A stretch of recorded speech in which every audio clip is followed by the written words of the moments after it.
So, Miguel Bautista, founder of CFS Recovery, helps people overcome chronic fatigue syndrome, long COVID, and related conditions using a structured nervous system based approach. After going from bedridden to fully recovered, Miguel has spent the last 4+ years helping thousands of people regain their health and live normal, active lives again. Disclaimer: any of the guidance offered by the podcast host, myself, or the podcast guests is our own guidance. We are not liable for any of the actions the podcast listener decides to do. Miguel, welcome to the show today. Glad to have you on. Yeah, thanks so much for having me. I love your show because your audience is like, that's my people. High achievers, growth minded, the kind of people who always been able to figure things out until one day they couldn't. So, I mean, that was me before. I went from top personal trainer in a company of 300 plus trainers to completely bedridden, unable to shower. And what I learned about confidence during that multi-year journey is something I wish I'd known from day one. And also just quick note to the viewers or listeners right now, if this show has helped you at all, do Johnny a favor, drop a 5-star review. I already left mine over on Apple Podcasts, but yeah, super excited to be here, man. Oh, thank you. No, I appreciate that, and thanks for the transparency of where you've been. Just a brief oversight there, and also, yeah, thank you for the support with that and the review of as well, of course. And I know there's a lot of value the listener's going to get today from yourself. Like you said, a lot of us are high performers, but then life comes in sometimes, and something might impact us. Like you said with yourself there. So, yeah, I'd love to hear a little bit more about that bedridden experience. I mean, how did that come about? Was it kind of just overworking? And yeah, and the steps to kind of build yourself back up from there. Yeah, it was a pretty wild journey. And just to give a little bit more context for people so they know where I'm coming from. I mean, today we've helped thousands of clients across 50 plus countries. People as young as age 9 all the way up to age 86, people stuck in bed for 3 months or 50 years dealing with symptoms. We help them get their lives back. So my goal today is to help the listeners just get some insight on confidence and how lack of confidence, it might not just be a mindset issue. It might actually be a nervous system issue, right? And until your body feels safe, your brain really can't feel confident, no matter how many affirmations you do.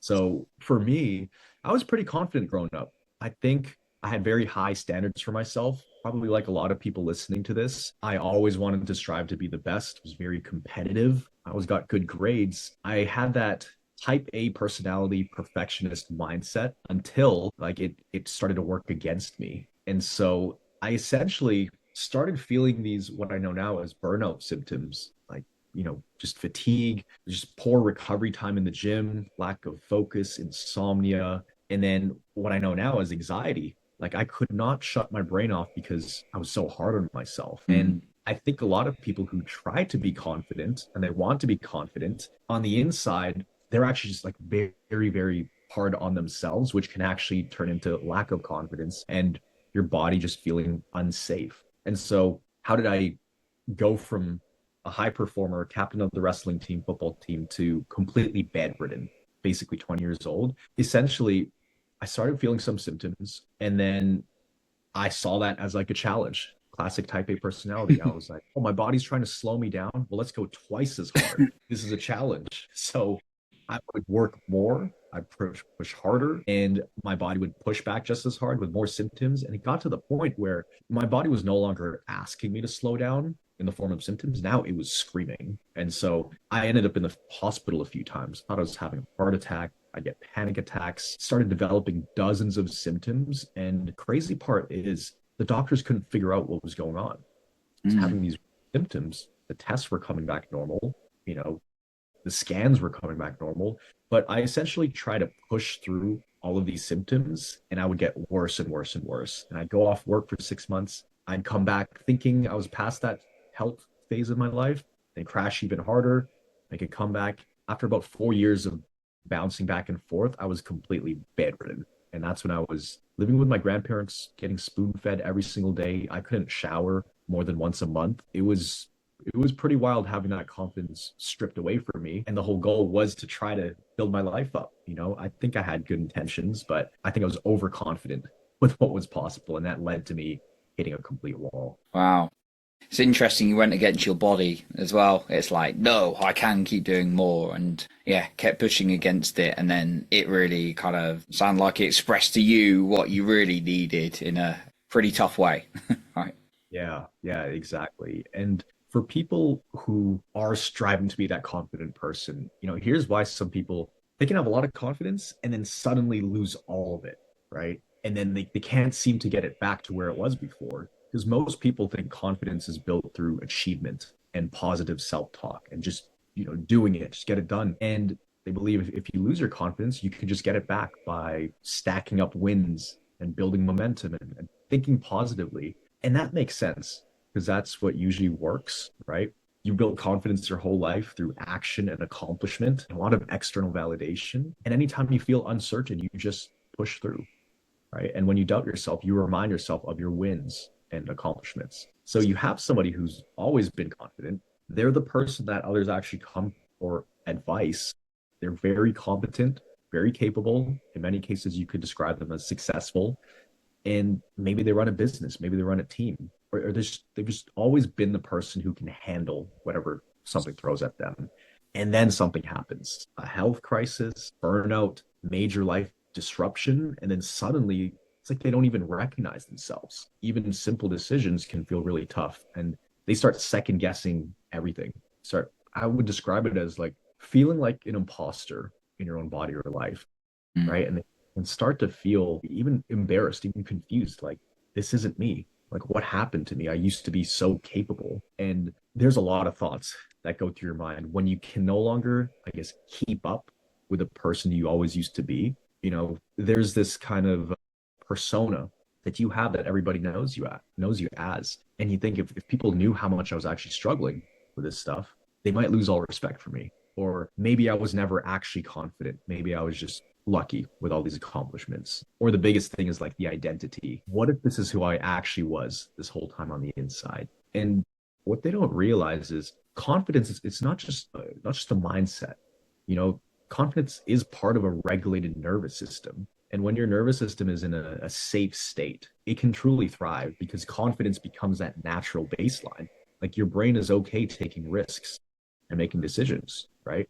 But when your nervous system is under too much pressure and you put a lot of expectations on it, almost an unrealistic amount, it can get stuck in some kind of threat state and it's chronically stressed. And maybe it just takes one more thing to push it over the edge. Maybe a business deal gone bad. Mm. Maybe it's promoted in the company and adding on even more pressure, but your brain's survival circuits take over. And survival mode and confidence mode, they can't exist at the same time, right? And so what we really try to teach people is instead of trying to think your way back to confidence, you really have to regulate your way back. And confidence returns once your nervous system feels safe enough to take risks again. So it's just a different way of looking at it. And I would even ask people, what if your lack of confidence wasn't a mindset problem, right? What if it was your nervous system Mm. just stuck in survival mode and confidence literally can't exist in that state, right? So the last thing I want people to know I'll wrap up this talking point is if you've lost your confidence and you feel like nothing you've tried is bringing that back, just know that that's not a sign that something is permanently wrong or like you lost your spark or your mojo or anything. It could be a sign that your nervous system is just stuck in this survival mode. And if it got stuck, it can also get unstuck. And I've seen it thousands of times. So the short version of everything I just said is confidence runs on a regulated nervous system. And when your body is stuck in threat mode, you can't think your way to confidence. You have to regulate your way there. I think there's some really great points, and I feel like I've experienced them in my life as well, and learned some great teachers who kind of get you more into the body as well. So it's kind of like if you try to think, I'm a confident person, I can do this, but your body's like fight, flight, fight, flight, and just trying to survive some kind of perceived threat all the time, or think you're in danger. You got this very small sort of limited mind to the whole entire body. Yeah, exactly. Mhm. Exactly. The other interesting thing I see about people who deal with these things is that whole identity piece Mm. that it goes deep. When people are trying to rebuild their confidence and kind of rebuild their lives, get back to what they used to be able to do, that's part of the roadblock, is trying to get back to who they were. Like they want to recover or improve to their old self, like the quote unquote confident version, the capable version, like the before version and the current state. And that makes sense because that's who you know yourself to be. That's who you were successful as. And that identity did work until it didn't work.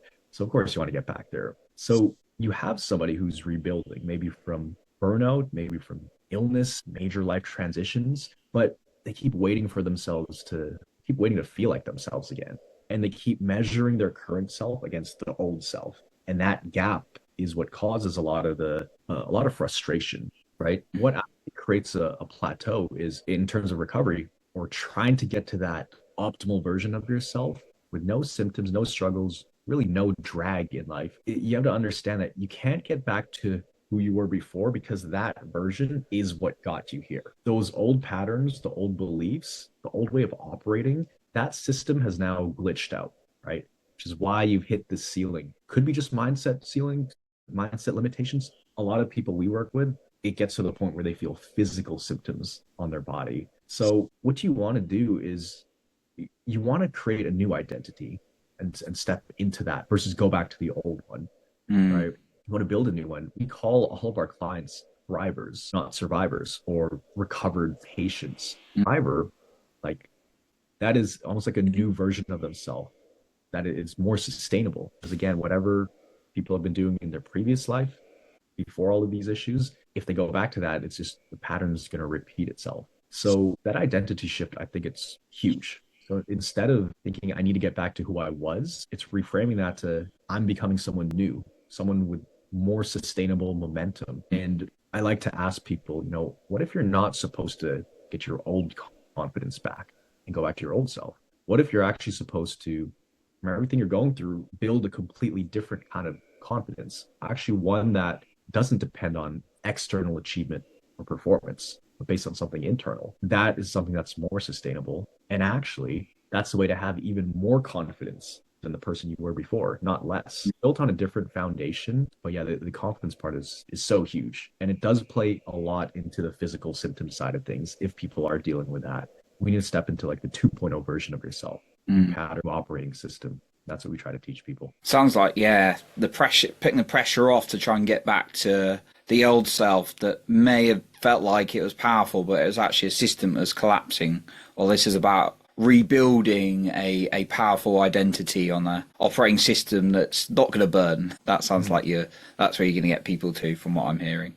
Yeah, exactly. Exactly that. It's like, let's do something sustainable here. But, with the confidence stuff, it can also feel like you're very terrible at this skill of recovery, at least with people dealing with these physical symptoms and the doctors don't know what's going on. Normally, the people who get this are high achievers and have been pretty successful in the past with whatever they set their mind to. So when you can't figure something out, you start to take it personally. Like, man, I suck at this whole thing. How do I get rid of the symptoms? I can figure out everything else in life. Why isn't this working? And Mm. so it becomes a cycle of frustration where you identify with somebody who can get the job done, can do whatever they set their mind to, but this time it can actually work against you if you come in with that like intensity, like you approach all the other things in life with. So how, for you, like personally, when you're in that point of like burnout or kind of that bedridden state, and you said even getting a shower was like once a month and all that kind of thing, how did you kind of like click from there? Was it just a realization? Was it something you heard? Were you trialing a few things you were researching? Yeah, I mean, at this point when I was at my grandparents' house, I'd been sick for about 4 years Mm. on and off until this really, really, really rough stint. I was there for about 6 months, and the reason I couldn't do anything, couldn't feed myself or shower, was because my symptoms were so intense. Most of the time, I had to wear a blindfold and earplugs. Couldn't even roll over in bed because I was dealing with literally 50 plus symptoms. I mean, my grandma would open the door to bring me food, and just the clicking of the doorknob would would cause ringing in my ears and Wow. even turn light on, saw a little bit of the light, didn't migraine, or I'd roll over in bed and my heart rate would jump up to 160. So I had a very hypersensitive nervous system. I thought I was dying. And it got so severe that I was actually in the hospital after that.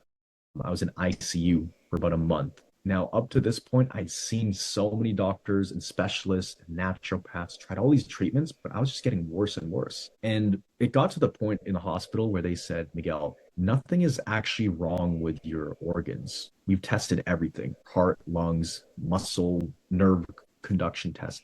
Literally everything came back within range. And so they said, we could send you home right now because you're not dying. We know you can't function, but you're not dying. We could send you home. You could come back and forth every day. Or if you want, we have extra rooms in the psych ward and you could work with a psychiatrist because it has to do something with your brain. That's the only explanation. And I was like, guys, I'm not crazy.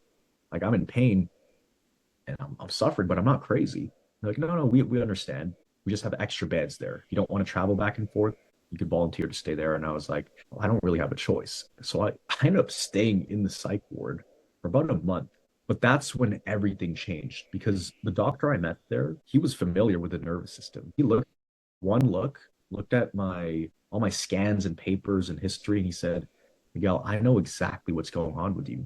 The reason they can't find anything in your tests and scans is because this is not a hardware issue. This is a software issue, meaning my organs were actually okay, but my brain was sending the wrong signals to my body because I had put it under so much stress for so long. Everybody has a stress threshold. Mm. We have limits, and life happens. There's different stressors. I just happen to put a crazy amount of stress on my nervous system. A lot of it's self-inflicted because I tried to be this high achiever. Once you go over that limit, your nervous system just goes into survival mode. It thinks it's under attack. And so he said, that's what's happening.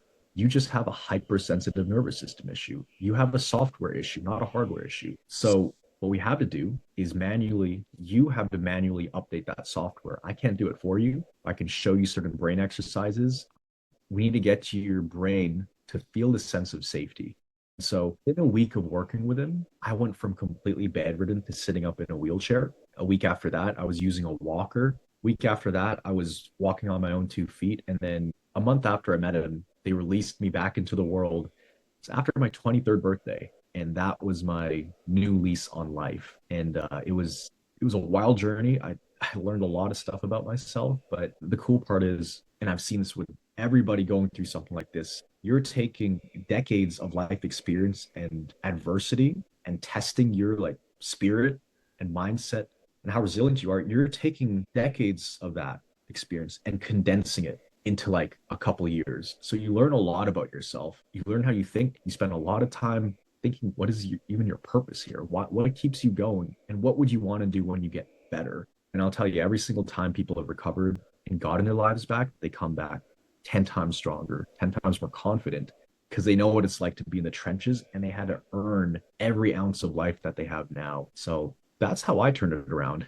I also had my back was against the wall. This doctor was like, oh, it's in your brain. Even though you're feeling physical symptoms, we have to update stuff in your brain.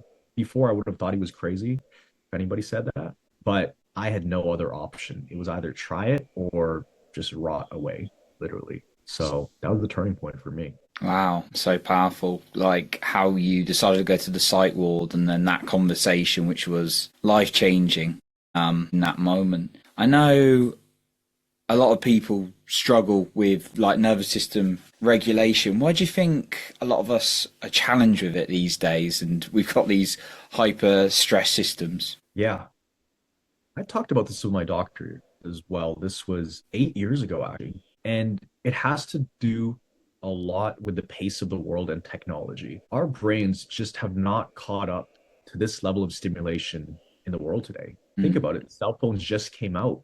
What is it, 20 years ago? Almost 20 years ago.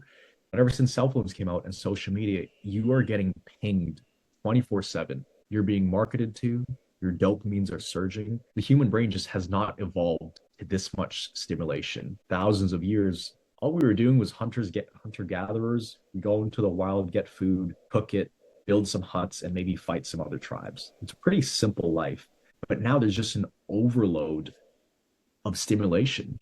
And that's why there's so much anxiety in the world. And it usually starts there. Anxiety, a lot of comparison to other people, thinking, I need to be like that person, or they're ahead of me.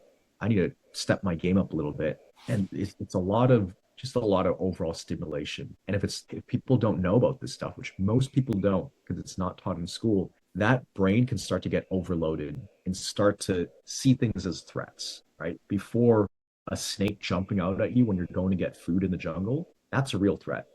But now That's you're good. driving, You want that to happen, right? your nervous system is literally protecting you.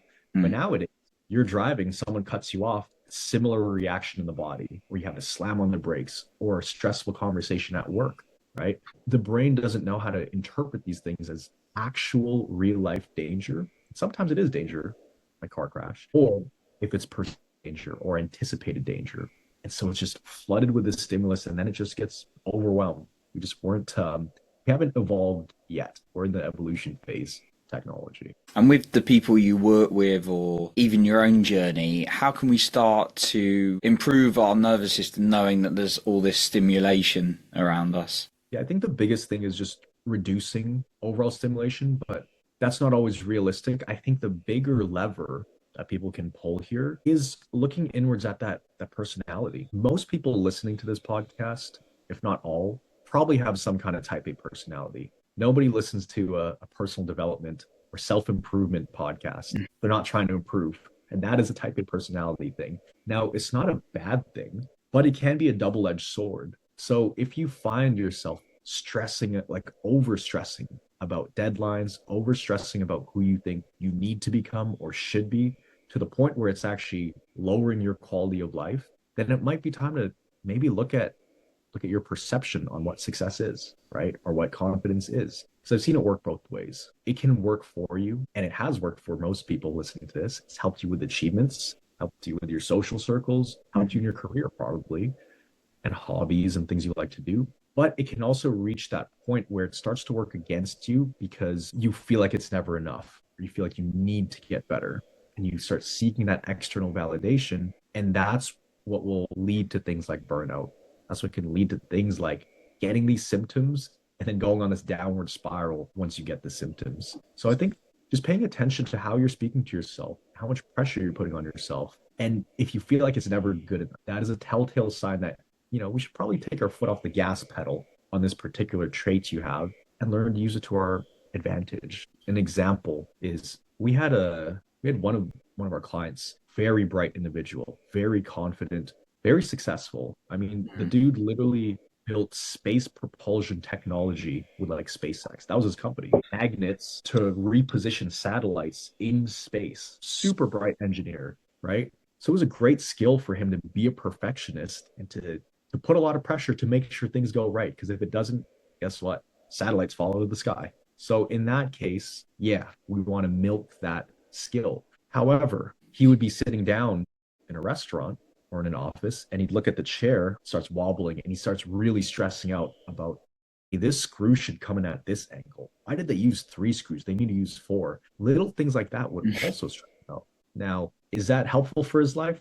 Probably not. So it's learning to turn those traits and skills on and also dialing them down, like turning the volume down on them when it's not needed. So turning it on, turning it off. Once you get control of that dial, of that type A personality or that achiever mentality, that's when you can really squeeze the most out of the lemon of life and live in a more sustainable way because you know which situations to activate that superpower. It's like a superpower, and also which situations to dial it back where it may not be needed. Like you don't need that if you're eating at dinner, Thanksgiving with the family. That's not very helpful. But building space technology, pretty helpful. And then once he got that down, all his symptoms went away. He was actually pretty much bedridden when we started with him. But he was so smart that it just clicked very quickly that his nervous system was in survival mode. That's why he was getting the symptoms. And then I think it was within a month to 2 months, he was biking again. He was going into the office. He was actually about to shut his company down, but shortly after he recovered, they went public and they got funding. So he made a few changes in his mindset, did some of the work, and then just life took off. And he was very confident. So that's just one example of somebody getting their confidence back and pivoting a little bit, but not completely getting rid of their old self, but actually learning how to use those traits to their advantage. Yeah, that's a great example, and it sounds like, well, I know this is relevant for me and other people I've spoken to, that yeah, sometimes it's needed to actually really think about what we're doing, but not all the time, right? Seeing a dangerous person with a weapon is useful to run away.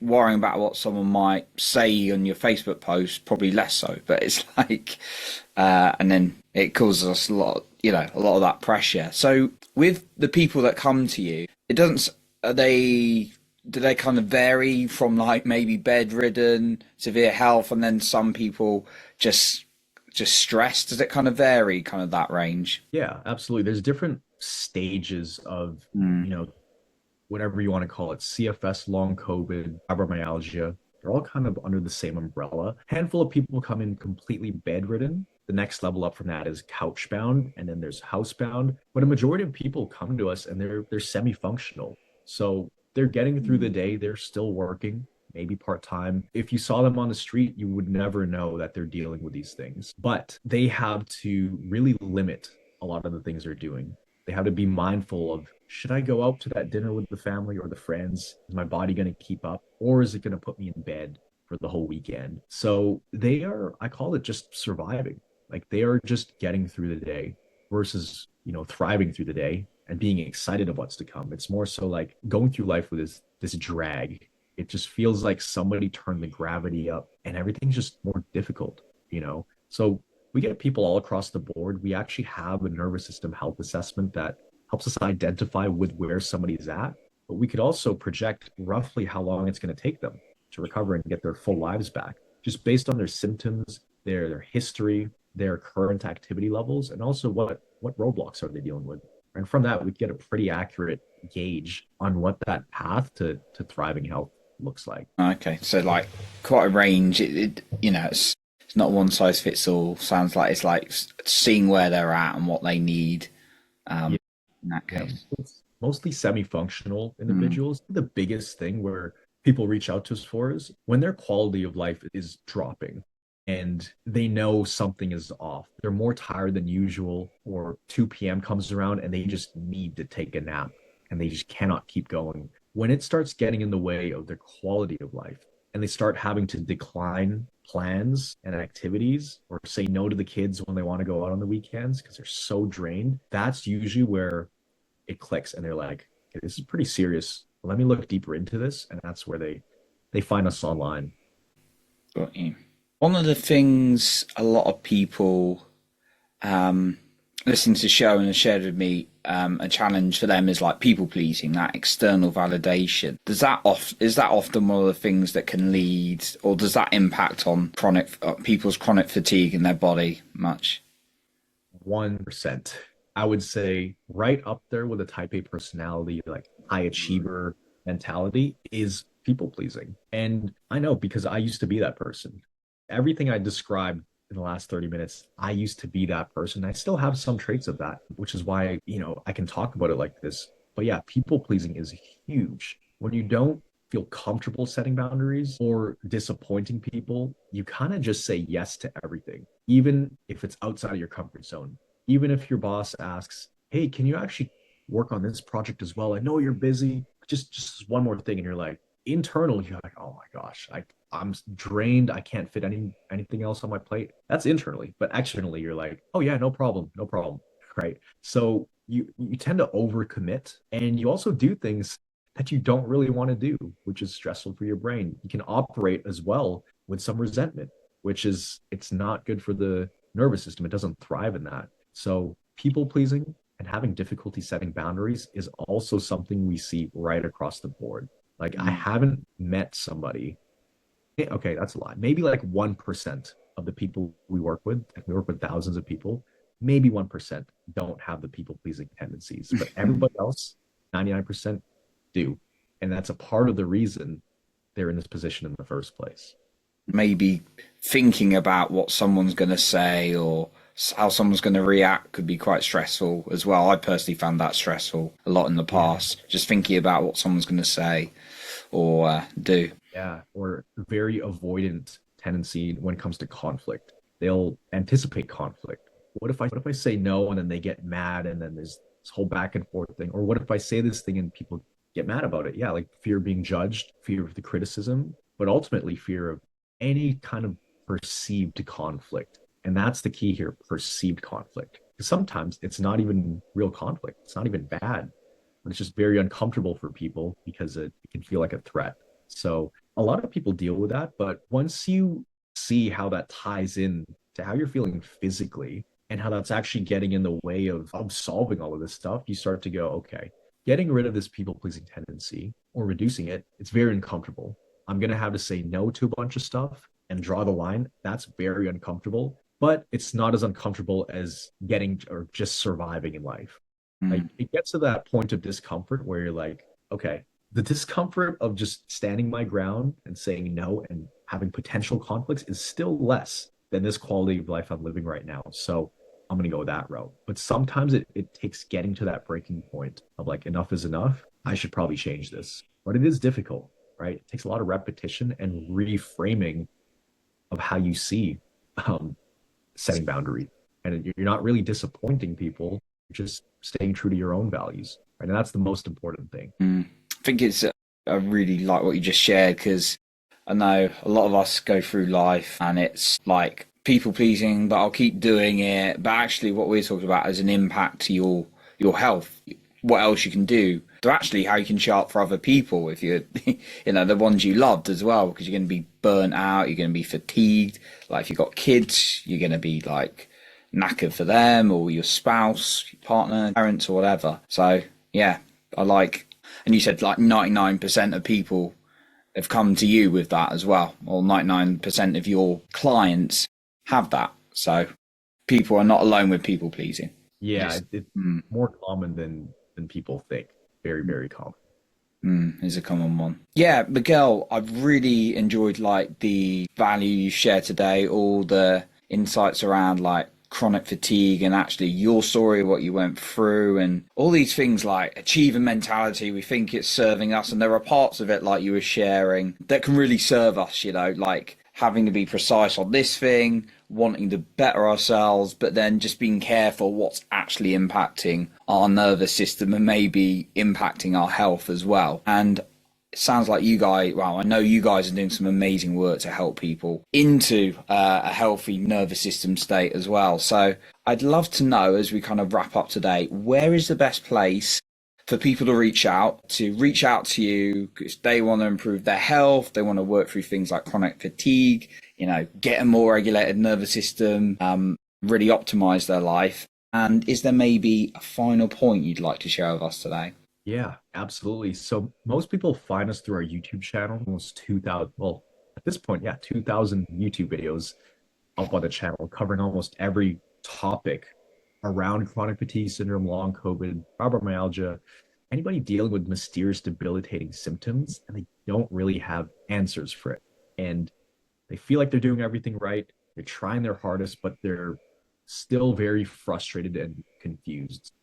That's a YouTube channel, but I also put together a special offer for anybody watching this right now or listening. It's completely free. And I even debated if I should put something like this together. My clients might actually be upset that I'm giving this away, but I wanted to over deliver for your audience because I know you're always providing them tons of value. So it's called the Recovery Roadmap Protocol. And most people, they don't realize that recovery and optimizing all of this stuff, it's not just about doing more, stacking up all these things in the to-do list. It's really doing the right things at the right stage. And if you don't know which stage you're in this journey, like what severity scale, you can end up wasting precious energy without even knowing it. So there's two parts to it. Part one, it's the recovery stage identifier, right? It's a short diagnostic that shows you roughly where your nervous system sits on this timeline of getting to thriving health. And it's also going to describe, maybe why what you're doing hasn't been working and what you should probably focus on right now. So for a lot of people, even that is a big relief because they know their starting point in this optimization journey. Part two, that's what I'm most excited about. It's the personalized recovery report. So this is exactly what we use with our premium clients, but it's a detailed personalized analysis based on your symptoms, your roadblocks, your history, and that's going to map out certain patterns that are probably keeping your nervous system stuck, and also what you need to do and also in what order. So it's like a decision making framework that can help you on your journey. I set up a page specifically for this podcast. It is at cfsrecovery.co/confidence mindset. So again, that's cfsrecovery.co/confidence mindset. If you want access to the recovery stage identifier and the personalized recovery report, you can get immediate access to that. And I'd say the last thing I'd like to share, like to leave people with, is you don't have to get rid of that type of personality. You don't have to get rid of the high achiever mentality. You could still have that. It's just a matter of learning to use it to your advantage. So you're even more powerful with those traits. Learning to turn the dial up and also down on it, depending on the situation. And once you can learn to do that, it really is like a superpower. And your life will just get a lot better overall. It'll feel like you have less drag, and overall, that's how you can really thrive. So it's just what I wanted to share with people. I love that. Using your drive, but not burning yourself to the ground when it doesn't serve you. And Miguel, thank you so much for those incredible resources that you provided. Obviously, the YouTube channel, ton of value, but the additional special bonuses that you've gifted us with today as well, the assessment and getting a bit of guidance on how you can improve your health, your nervous system, so vital. So thank you for that. And for the listener, you can find that linked in the show notes below, the YouTube channel, and that amazing resource, Confidence Mindset, is the end of that one, but we'll make sure that's all linked up for you. So Miguel, a massive thank you for coming on the show today. Thank you so much. Keep on crushing it, man. Thank you. So that concludes our episode for today. And remember to lead with your heart and not with fear.